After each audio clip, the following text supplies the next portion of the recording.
विद्यार्थी में 5 लक्षण होना चाहिए। अल्पहारी गृहस्थ्यागी विद्यार्थी 5 लक्षण।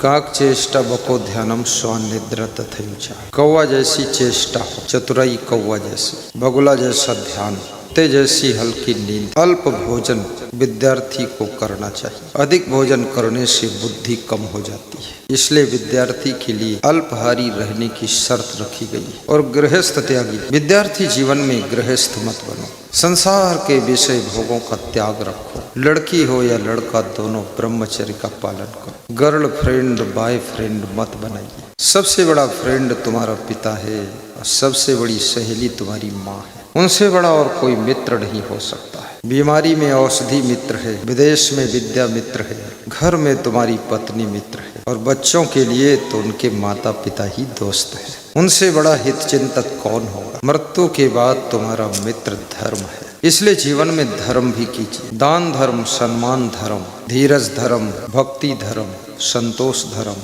संतोष को भी हमारे गुरु के गुरु विशाल देव ने कहा है, संतोष एक धर्म है। इसलिए जीवन में हर व्यक्ति को संतोष भी रखना चाहिए। हाय हाय की जिंदगी मत जियो, दिन भर कमाइए, शाम को संतोष पूर्वक सो जाइए। घर में कोई चीज की कमी हो, मन के अनुसार देखा जाए तो कमी कभी पूरी नहीं होती। जिनके पास में जो कुछ है उनका मन उसमें खुश नहीं है। ब्रह्मपुरा में मकान है तो सोच रहे हैं कि पटना में होता तो अच्छा, पटना में है तो सोचते दिल्ली में होता तो ठीक। मन खुश कहाँ है। जो जो तुमको मिल जाता है उसमें तुम खुश नहीं होते हो, और जो नहीं मिला है उसके लिए तुम्हारा मन परेशान रहता है। सुखी जीवन जीने की कला यही है, जो मिला है उसका आनंद लीजिए, और जो और जरूरत है उसको पाने के लिए प्रयास कीजिए, और जो मिल गया है उसको संभाल कर भी रखिए, और जो मिलने वाला ही नहीं उसके पीछे दौड़ना बंद कीजिए। जो मिलकर भी खो गया है उसको फिर भुला दीजिए। कभी कभी तुमको बहुत कुछ मिलता है फिर खो जाता है। गुजरात के सभी मिनिस्टर बड़े खुश थे कि अब मिनिस्टर हैं। बीजेपी की हाई कमान ने सबको मिनिस्ट्री से हटा दिया, मुख्यमंत्री को भी और मिनिस्टरों को भी, और नया मंत्रिमंडल गठित कर दिया। रातों रात सब मिनिस्टर से केवल विधायक रह गए।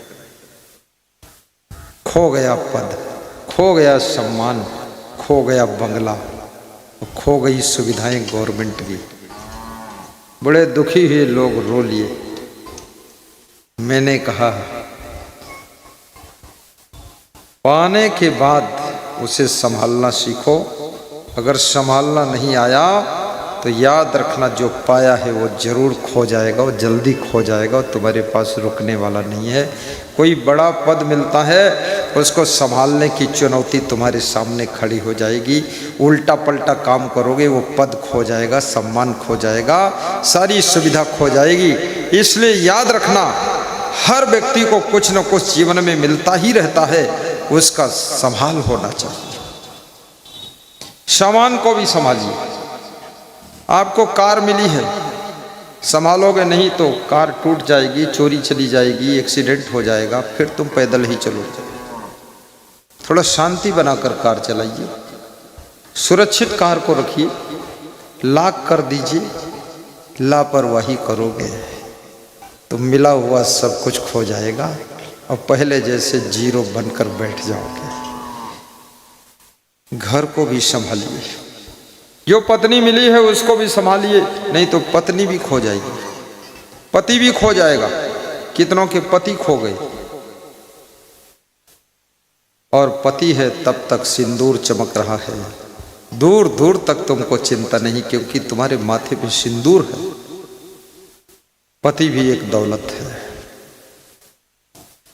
बच्चों को भी संभालिए, अन्यथा बच्चे भी इधर उधर हो जाएंगे। संभालने वालों के लिए ही संसार स्वर्ग है, जिनको संभालना नहीं आता है उनके लिए संसार बहुत बड़ा दुख है। अपने परिवार को भी संभालिए, दादा दादी को भी संभालिए, माता पिता को भी संभालिए, अन्यथा उनकी बुद्धि तुमसे रूठ गई अगर, करोड़ों की संपत्ति किसी और को लिख देंगे। 4 बातें उनकी सह लीजिए, अपने सासू को भी संभालिए। सासू को खुश करना है, हर बात का जवाब मत दीजिए, बात मत लड़ाइए। बात लड़ाओगे सासू रूठ जाएगी। फिर सासू के पास जो भी 10-20 लाख का सोना चांदी है किसी और को दे दी। फर्रुखाबाद में मैं एक घर में कार्यक्रम के लिए गया। ननद और भाभी में तालमेल कम था। मैंने कहा तालमेल क्यों बिगड़ा? तो बहू ने कहा तालमेल इसलिए बिगड़ा कि मैं अपने सास ससुर को संभाल नहीं पाई और मेरी ननद ने संभाल लिया, तो इसको 2-3 करोड़ का मकान लिख दिया हमारे सास ससुर। तो हमने कहा तो गलती तो आपकी ही, ननद से क्यों नाराज हो? बोले नाराज इसलिए है कि ये भी ना संभालती तो हमको ही मिलता, पर इसने संभाल लिया, उनको खुश कर दिया। संभालने वालों को ही फायदा होता है और संभाल वही पाते हैं जो गम खाते हैं और मेहनत बहुत करते हैं। आपको नौकरी मिली है उसको भी संभालिए, नहीं तो सस्पेंड हो जाओगे। प्रमोशन होने वाला है, संभालिए, नहीं तो डिमोशन हो जाएगा।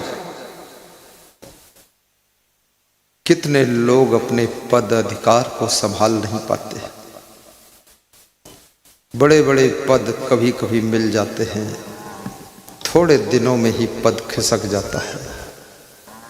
आप किसी आश्रम के महंत बने हो उसको भी संभालिए, नहीं महंती वहंती सब चली जाएगी। फिर जैसे के तैसे हो जाओगे, ठन ठन को पालो। क्योंकि किसी आश्रम का महंत होना बड़ी महान बात है। आप महंत इसलिए बने हैं कि आप में कुछ महानता है, अपनी महानता को संभाल कर रखिए। और जितने वहाँ के साधु संत हैं उनको अहंकार मत दिखाइए, साधु संतों को भी संभालिए। याद रखना, जो अपने परिवार को नहीं संभाल सकता है, संत समाज को नहीं संभाल सकता, वो महंत क्या बनेगा? कितने मठों के महंतों को बड़ा घमंड है। घमंड के कारण खाली वहां महंत बचा है, बाकी कोई नहीं बचा है, सब खंडहर हो गया आश्रम। थोड़ा क्षमा करके भी रखो, लोगों को समझा कर रखो, ज्ञान देकर रखो, उनका ख्याल भी करो, उनकी तकलीफों को भी दूर करो, उनकी आवश्यकताओं को भी पूरा करो। आश्रम में इतना संपत्ति है, आने वाले भक्तों का भी स्वागत हो, सम्मान हो, भोजन मिले, रहने का ठिकाना मिले। कितने आश्रमों में तो बिछौना भी नहीं, पूरा चिथड़ा पिथड़ा, ना मालूम कहां से द्वापर त्रेता की गुदड़ी लाकर बिछा देते, जिसमें इतने कीड़े मकोड़े खटमल चूहे तक घुसे अंदर, उसको बिछा दिया। रात में चूहा पीठ में गुदगुद गुदगुद करता। ये मेरे ऊपर बीती हुई कहानियां हैं। जमीन भी बराबर नहीं किया है, कोढ़ी लोग हैं, उसी उबड़ खबड़ में बिछा दिया। साधु संत को तो बहुत मेहनत करना चाहिए। अरे ब्रह्मचारी हो तुम, साधु हो, वैराग्यवान हो, धरती पर पांव मार दो तो पाताल तक छेद हो जाना चाहिए। कैसे तुम साधु बनकर के आलसी बनकर पड़े रहते हो? आश्रम को एकदम स्वर्ग बना दीजिए। इसमें कोई ऐसा भक्त बैठा है जो मेरे आश्रम गया है? हाथ उठाओ अगर कोई गया हो। लखीमपुर खीरी कोई नहीं गया। तुम गए हो संतोष? लखीमपुर झूठ बोले कौवा काटे, गया है? चलो, नहीं गया होगा तो भी अब हम क्या जाने।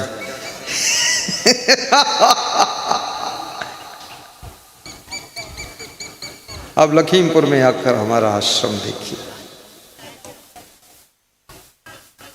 वो बोल रहा जब राष्ट्रपति आए थे तब गए थे वो बिना राष्ट्रपति के आता ही नहीं। राष्ट्रपति आश्रम आ चुका, बहुत सुंदर आश्रम है। याद रखना, ये साधारण आश्रम नहीं है। महिलाएं पीछे चली जाए, सीट खाली है, यहां मत घुसेड़ो।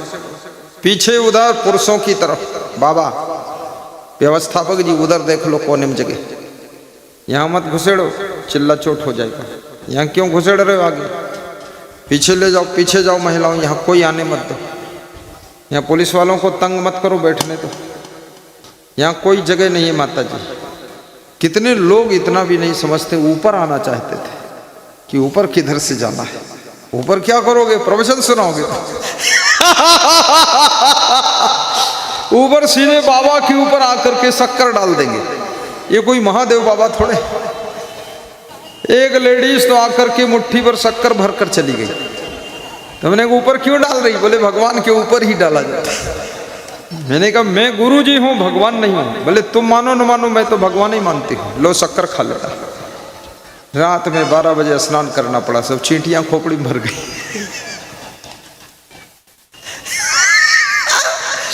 थोड़ा विवेक से भक्ति करो, खोपड़ी में शक्कर मत भरो। उस समय पगड़ी नहीं बांधता था मैं, तभी से पगड़ी शुरू कर दी कि शक्कर वक्कर आए तो पगड़ी में फंस जाए, बालम न भरे।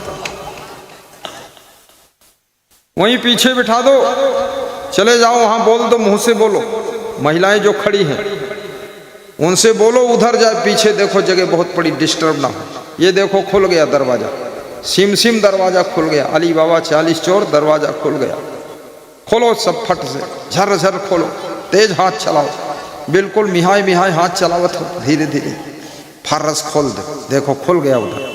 सब महिला उधर पहुंचो। 1-1 किलोमीटर घर से आई हो, वहां खड़ी खाम खां झांक रही हो। उधर हाथ देख लो, इधर।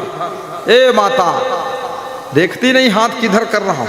हाथ इधर करता हूं, देखती उधर है। चली जाओ, जल्दी निकल जाओ फटाफट। हाँ ये लगा दो, फट से बिठा दो। ये देखो बहुत जगह है, हम लोग जगह स्पेशल बना कर रखते, ढांक कर रखते हैं, स्पेशली व्यवस्था। दौड़ो दौड़ो उधर, इधर कचरा गंज मत बताओ, घुसड़ फसड़। ये घुसड़ फसड़ करने की जरूरत क्या है? ले जाओ इनको, पाँव छू लो इनके भाई, पाँव छू लो, माफी मांग लो, उधर ले जाओ इनको। देखो जा रही है। हाँ जाओ, उधर रुपया भी मिलता, 100-100 रुपया मिलेगा।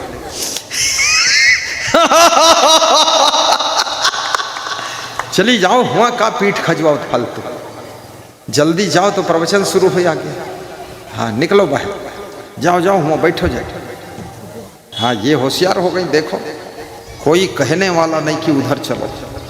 इतने वैधुल्ला लोग हैं कि कम से कम वहाँ बोल दो कि इधर चलो कि उधर चलो कि किधर चलो। हाँ निकल जाने दो, महिलाओं को निकलने दो। देवियों का सम्मान होना चाहिए, हर स्त्री का आदर होना चाहिए, बैठने का मौका मिलना चाहिए। सब कुर्सियों पर सुशोभित हो जाओ, सबके ऊपर गुरु का आशीर्वाद बरसेगा। जय हो। देखिए कुर्सियां भर गई, महिलाएं पहुंच गई। पुरुष भी जा सकते उधर, पुरुष भी जा सकते हैं। जाने की इच्छा तो जाइए, खड़े होने की इच्छा खड़े हो रही है, लेकिन भाग मत जाइए। हाँ देखो जा रही महिलाएं, क्या गजब हो गया। हाँ देखो कितना सुंदर। अरे डॉक्टर तुमने कितना प्रचार किया है, पूरा पंडाल भर गया, जगह कम पड़ गई, आफत मचा दिया तुमने। खड़े हो जाओ डॉक्टर, देखो। अरे चलो डॉक्टर, यहाँ आकर पैर छुओ आकर, तुम गजब कर दिया तुमने इस उम्र में। छोटा सा बाल गोपाल है, गुरु का चेला, कृष्ण कन्हैया है, मंद मंद मुस्कुराता है। बहुत सीधे हैं डॉक्टर साहब, बहुत। हाँ एकदम सीधा साधा है। राम सेवक बोल रहे हैं। हाँ राम सेवक तो बहुत खतरनाक भक्त है। इन्हीं की जमीन में प्रवचन हो रहा है। धन्य है ये भी जिन्होंने इतनी बड़ी जगह दिया है। धन्य हो डॉक्टर राम सेवक। साथ हम खड़े हो जाए। वहां क्या कर रहे? इधर आओ, एक माला पहना दे राम सेवक। मधुकांत आए हैं। मधुकांत कहाँ है? मधुकांत जिसके घर में हम रुके, मधुकांत नाम कहाँ है? तुम ही तो मधुकांत हो। क्या नाम तुम्हारा? अरे तुम आओ, नहीं चढ़ पाएंगे, तुम आ जाओ। उनको वहीं रहने तो गिर पड़ेंगे। आओ। क्या नाम उसका? चलो आ जाओ, अब पहना दो। एक और माला बचा है, आ जाओ। तब तक लेडीज बैठ जाएगी, तब तक माला पहना देंगे, डबल काम हो जाएगा। आइए फटाफट। हाँ ये तगड़ा आदमी, उधर से आ जाए। अरे उनको रहने तो वहीं रहने, उनके बदले तुम पहन लो। घर में एक व्यक्ति का आदर हो जाए, समझ लो सबका हो गया। और क्या? पहनाओ माला, ताली बजाओ जोरदार। क्या नाम है उधर वाले? ओ साहब क्या नाम है? रणवीर। रणवीर के घर में हम रह रहे हैं। और ये बीच वाले राम सेवक, इनके जगह में सत्संग हो रहा। और ये है राम कुमार, ये सत्संग करा रहे। तीन एक जरूरतें है, सत्संग करे वाली जगह दई दिन राम सेवक, और हमें रह की जगह तो घर दे दीन वही रणवीर और ये सत्संग है रुपया लगा दी सब काम हो ही गया। ताली बजा दो। वाह देखो गजब। कृपया हमारे साधक गण जो कोई माता बहन आए तो उधर ले जाओ। हाँ देखो उधर खड़ी है माताएं 4-5, पकड़ो उनको, हाथ जोड़ निवेदन कर लो कि आ जाओ देवी जी। संकोच में बेचारी खड़ी रहती है, ऐसा नहीं बुद्धि कम नहीं है, बुद्धि खूब है, लेकिन सोचती कहाँ करें यहाँ कहाँ बैठे। बोलो सदगुरुदेव की जय। जाओ उधर जाओ, तीनों लोग बैठो जाए। रणवीर आशीर्वाद दो। भाग्य बड़ो जे घर संत पधारे, भाग्य बड़ो जे घर संत। माला पहने रहना, निकालना मत। भाग्य बड़ो जे घर संत पधारे, भाग्य बड़ो जे घर संत पधारे। संत पधारे मेरे गुरु जी पधारे, संत पधारे मेरे गुरु जी पधारे। भाग्य बड़ो जे घर संत पधारे, भाग्य बड़ो जे घर संत पधारे। आए संत को आदर दीजिए, आए संत को आदर दीजिए। चरण पखार चरणामृत लीजिए, चरण पखार चरणामृत लीजिए।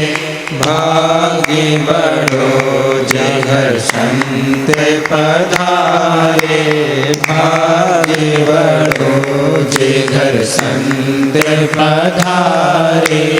साहेब संत कछु अंतर नाही, साहेब संत कछु अंतर नाही।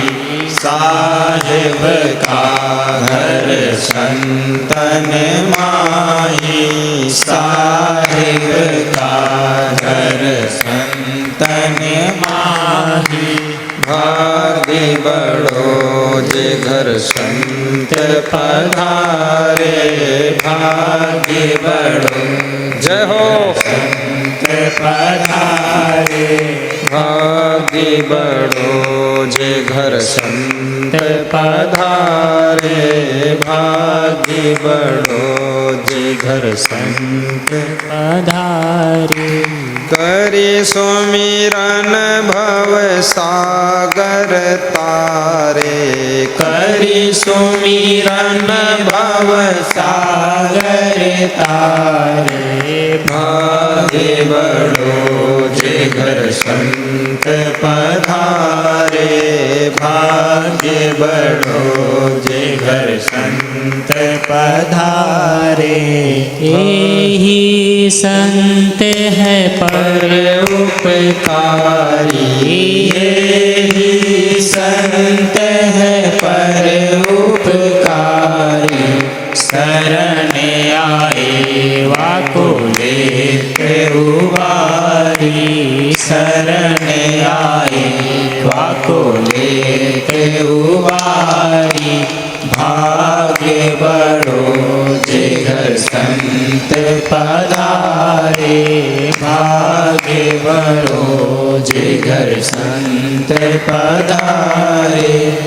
इनके मुख से सुनिए वाणी, इनके मुख से सुनिए वाणी। सुनत मिटत 84 खानी, सुनत मिटत 84 खानी। भाग्य बड़ो जे घर संत पधारे, भाग्य भाग्य बड़ो जागर गुरु जी पधारे भाग्य बड़ो जागर सतगुरु जी पधारे भाग्य बड़ो जे घर संत पधारे संत पधारे गुरुदेव पधारे संत पधारे गुरुदेव पधारे भाग्य बड़ो जे घर संत पधारे भाग्य बड़ो जे घर संत पधारे। बोलिए सदगुरु भगवान की जय हो।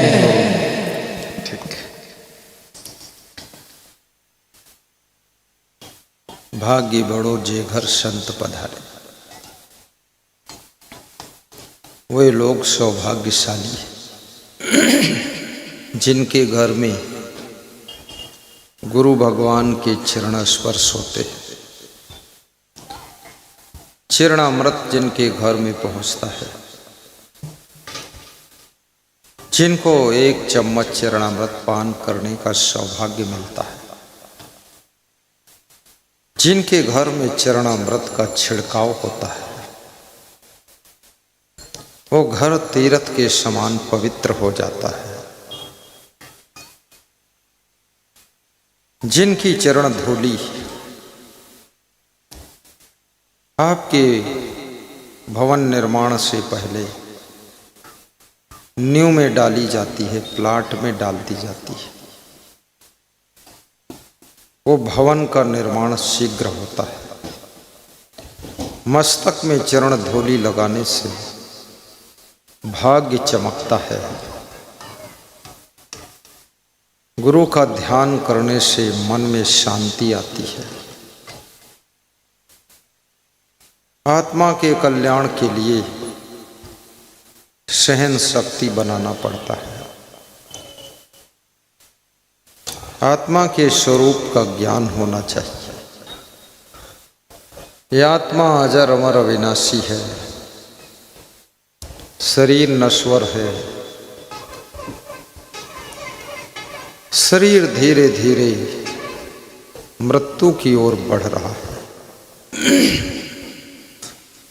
उगता सूरज धीरे धीरे चढ़ता है, चढ़ जाएगा। दोपहरी का सूरज धीरे धीरे ढलता है, ढल जाएगा।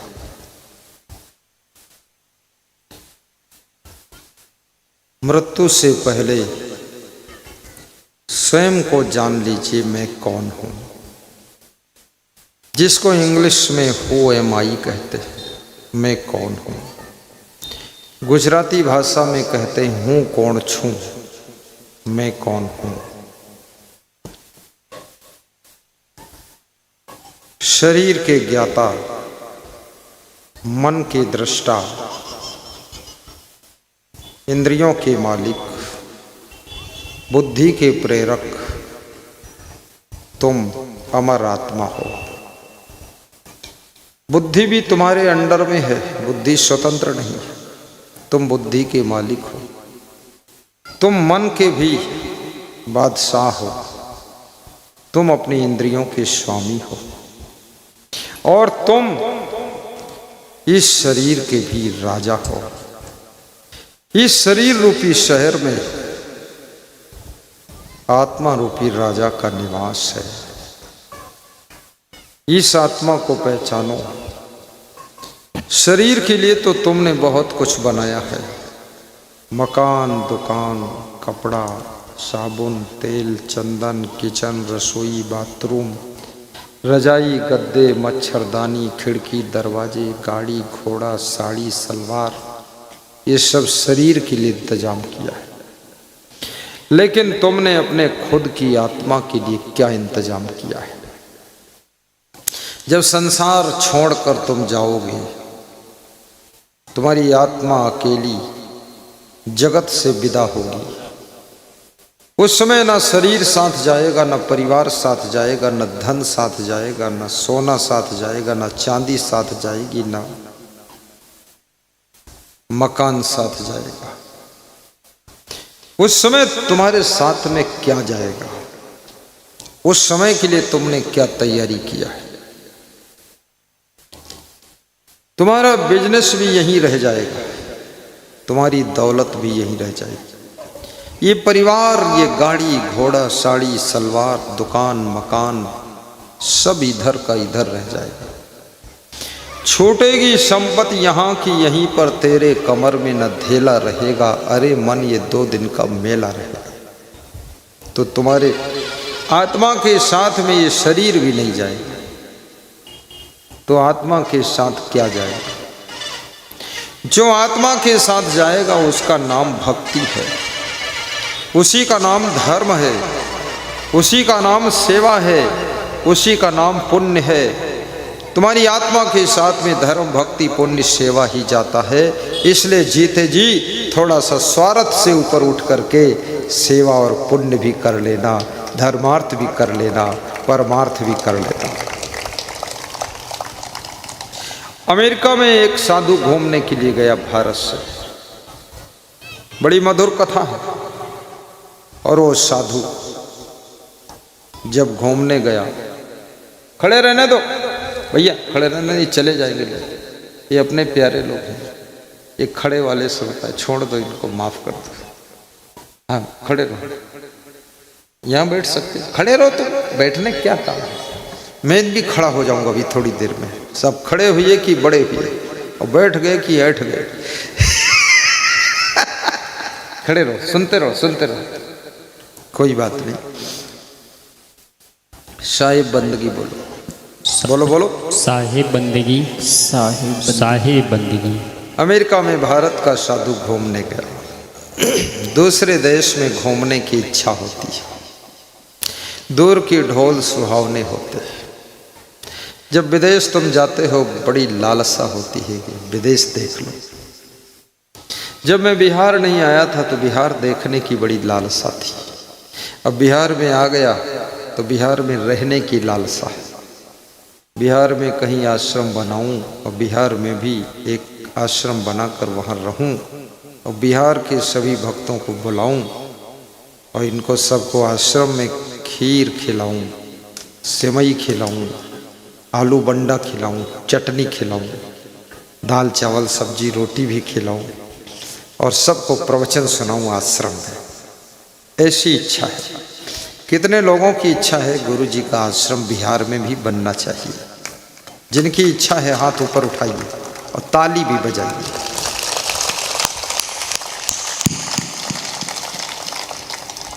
कभी न कभी बिहार की धरती पर भी गुरु का आश्रम बनेगा।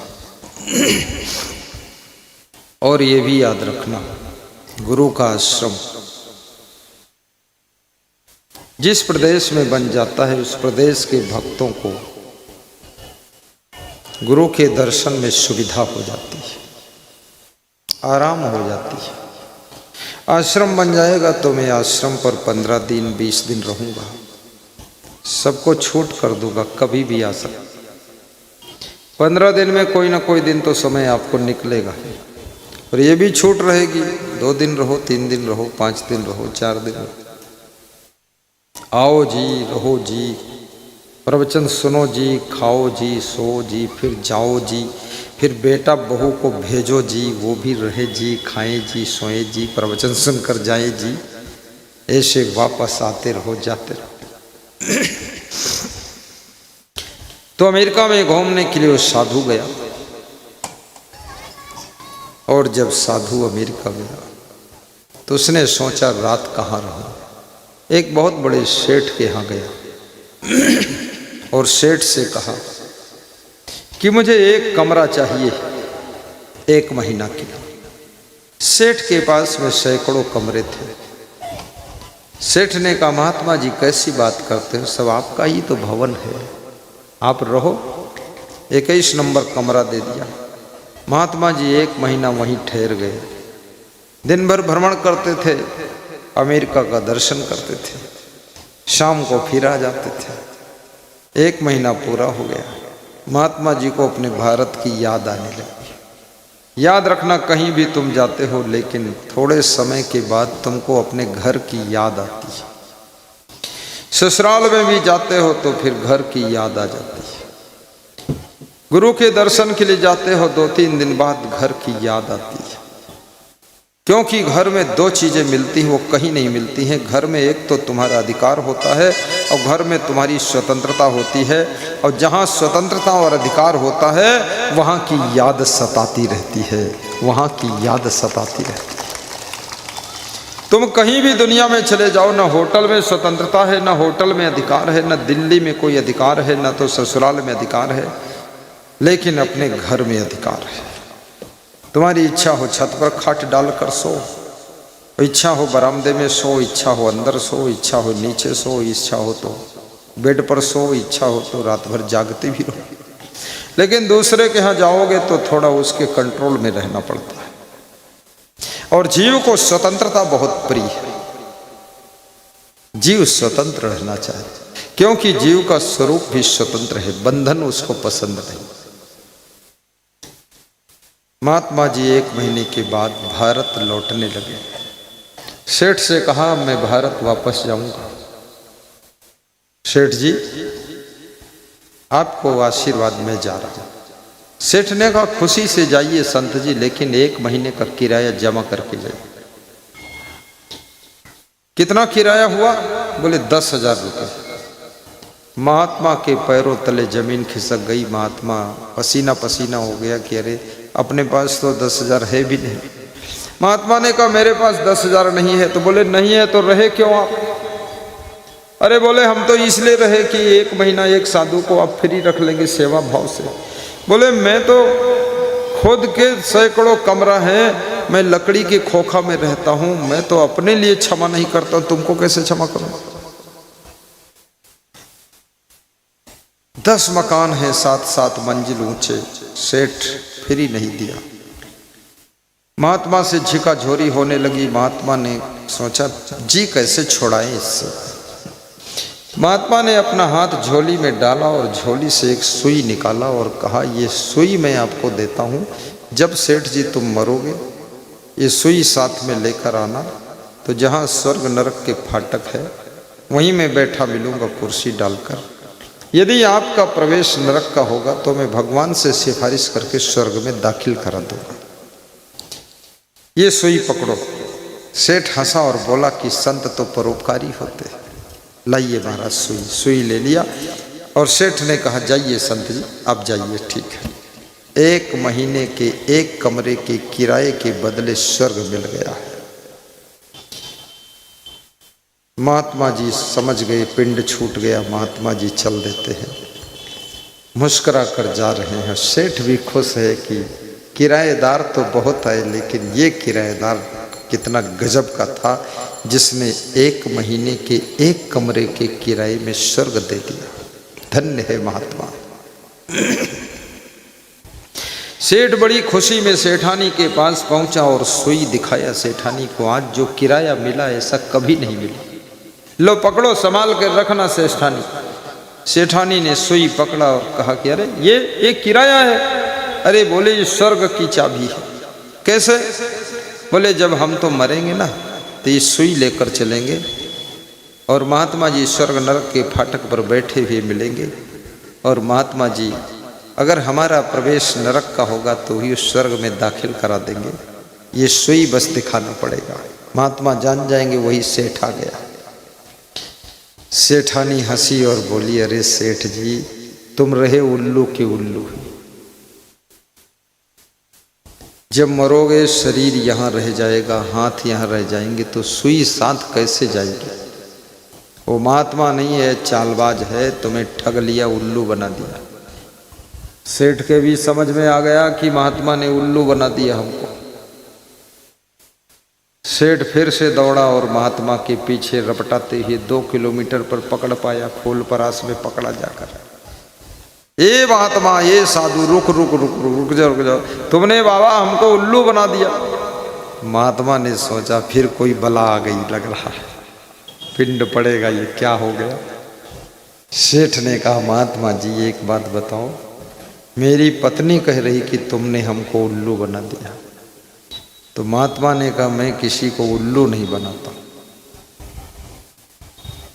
तुमको तो बिल्कुल उल्लू नहीं बनाया हमने। बोले क्यों उल्लू नहीं बनाया? तो क्या किया? ये क्या बनाया तुमने?